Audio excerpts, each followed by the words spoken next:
नमस्कार, news 18 update में आपका स्वागत है। मैं हूं आपके साथ माजिद अंसारी। चलिए अब खबरें फटाफट अंदाज में।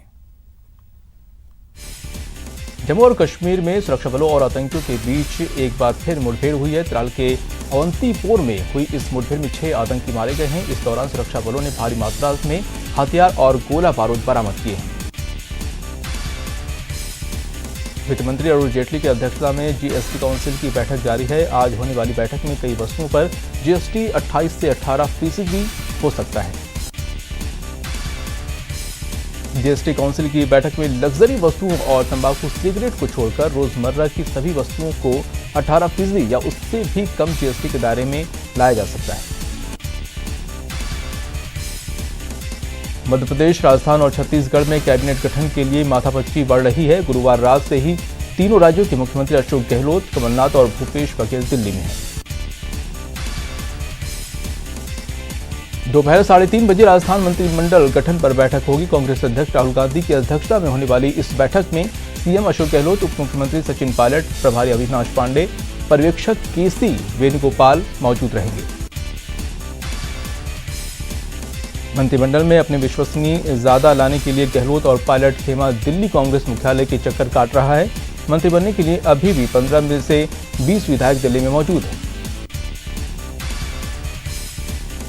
यूरिया की किल्लत को लेकर प्रदेश सरकार हरकत में आ गई है। किसानों को तत्काल राहत देने के लिए उच्च स्तर पर प्रयास शुरू कर दिए हैं। आज यूरिया के 11 रैक प्रदेश में पहुंचेंगे। इन 11 रैक में 13,000 मैट्रिक टन यूरिया होगा। आगामी एक सप्ताह में यूरिया की 34 और रैक स्थान आएंगे। इस 34 रैक में करीब 1,02,000 मीट्रिक टन यूरिया होगा। आम आदमी पार्टी के सूत्रों के मुताबिक अलका लांबा से इस्तीफा लिया गया है। उनकी पार्टी की प्राथमिक सदस्यता को रद्द कर दिया गया है और विधायक पद से इस्तीफा भी ले लिया गया है। अलका लांबा के पार्टी लाइन से अलग जाकर इस मामले को सोशल मीडिया पर तूल देने और इस मामले पर बयान देने से पार्टी का शीर्ष नेतृत्व नाराज था। आम आदमी पार्टी के सूत्रों के मुताबिक इस मामले में प्रवक्ता सोमनाथ भारती पर भी कार्रवाई की गई है। सोमनाथ भारती को पार्टी प्रवक्ता पद से हटा दिया गया है। सोमनाथ भारती ने दावा किया था कि उन्होंने ही प्रस्ताव दिया था। आप प्रवक्ता सौरभ भारद्वाज का कहना है कि पूर्व प्रधानमंत्री के बारे में जो पंक्तियां हैं वो सदन में पेश किए गए मूल प्रस्ताव का हिस्सा नहीं थी और एक सदस्य ने उस पर हाथ से लिखकर इन्हें शामिल किया था और इस तरीके से प्रस्ताव पास नहीं हो सकता। बिहार में लोकसभा चुनाव की सीटों को लेकर एनडीए में चल रही खींचतान खत्म हो गई है। राज्य में सीटों के बंटवारे का फार्मूला तैयार कर लिया गया है। सूत्रों के मुताबिक भाजपा और जेडीयू 17 सीटों पर और रामविलास पासवान की लोजपा 6 लोकसभा सीटों पर चुनाव मैदान में उतरेगी। जयपुर महापौर को लेकर भाजपा में घमासान मचा हुआ है। महापौर का निर्णय नहीं होने से शुक्रवार को मामला पूर्व मुख्यमंत्री वसुंधरा राजे तक पहुंच गया। वसुंधरा राजे के सिविल लाइंस स्थित निवास पर निगम के कई चेयरमैन और पार्षद पहुंचे और महापौर पद की दावेदारी जताई।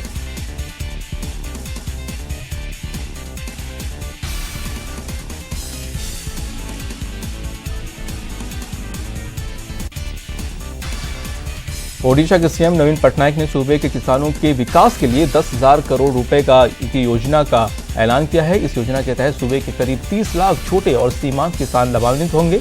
इस योजना के तहत खरीफ और रबी के सीजन में बुआई के लिए वित्तीय मदद के तौर पर प्रति परिवार को 5-5 हजार रुपए यानी सालाना 10,000 रुपए दिए जाएंगे।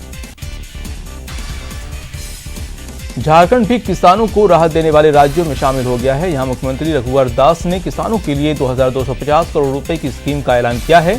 इस स्कीम का मकसद सूबे के 22.76 लाख मध्यम और सीमांत किसानों की 2022 तक आय बढ़ाकर दोगुनी करना है। ऑल इंडिया किसान सभा 8 जनवरी को महाराष्ट्र में आंदोलन करेगी। पुणे में प्रेस कॉन्फ्रेंस कर इसके सदस्य ने बताया कि 8 जनवरी को रेल रोको रास्ता रोको कार्यक्रम के तहत आंदोलन चलाया जाएगा। सरकारी बैंकों ने जनता से पिछले 3.5 साल में 10,000 करोड़ रुपए की रकम बटोर ली है। ये रकम सेविंग अकाउंट में न्यूनतम बैलेंस न रखने और एटीएम विथड्रॉल पर लगने वाले चार्ज के जरिए एकत्रित की गई है। गुजरात के सूरत में पुलिस ने एक होटल में छापेमारी कर बड़ी मात्रा में शराब बरामद की है। इसके साथ ही यहां से कई लड़कियों को भी हिरासत में लिया गया है। फिलहाल पुलिस पूरे मामले की जांच कर रही है। ओडिशा के टिटलागढ़ में एक बैंक मैनेजर को बदमाशों ने गोली मार दी। बताया जा रहा है कि 3 बदमाश बैंक में घुसे थे। घायल बैंक मैनेजर कैलाश चंद्र का अस्पताल में इलाज चल रहा है। रणजी केरल में टीम राजस्थान ने शानदार गेंदबाजी करते हुए 50 रन पर हरियाणा के 7 विकेट झटके। वहीं मैच में दहाई का आंकड़ा तक नहीं छू पाए 6 बल्लेबाज। हर साल की तरह इस साल भी शिल्प ग्राम मेला सैलानियों पर अपनी अनूठी छाप छोड़ने की पूरी तैयारी कर रहा है। ये मेला अगले 9 दिन तक उदयपुर की अरावली पर्वतमाला के आगोश में संगीत और संस्कृति के धागे पिरोएगा। दिल्ली में पड़ रही कड़ाके की ठंड के बीच रैन बसेरों में काफी संख्या में लोग शरण लिए हुए हैं, जिसकी वजह से दिल्ली के सभी रैन बसेरे पूरी तरह से भर गए हैं और अब यहां नए लोगों के लिए जगह की कमी होने लगी है। प्रदेश के हिल स्टेशन माउंट आबू में सर्दी का सितम जारी है। आज का न्यूनतम तापमान -2 डिग्री दर्ज हुआ। वहीं कोटा में सर्दी ने 10 सालों का रिकॉर्ड तोड़ दिया है। कोटा का पारा आज 5.9 डिग्री सेल्सियस दर्ज किया गया। एक ग्लोबल इकोनॉमिक रिसर्च रिपोर्ट के मुताबिक जीडीपी के हिसाब से दुनिया के 20 सबसे तेजी से बढ़ते शहरों में भारत का प्रभुत्व दिखेगा। इन 20 शहरों में से 17 भारत में होंगे। ऑक्सफोर्ड इकोनॉमिक नाम के इस रिसर्च हाउस ने कहा है कि भविष्य की जीडीपी ग्रोथ की तुलना की जाए तो 2019 से 2035 के बीच 20 सबसे तेजी से बढ़ते शहरों में 17 भारत से होंगे।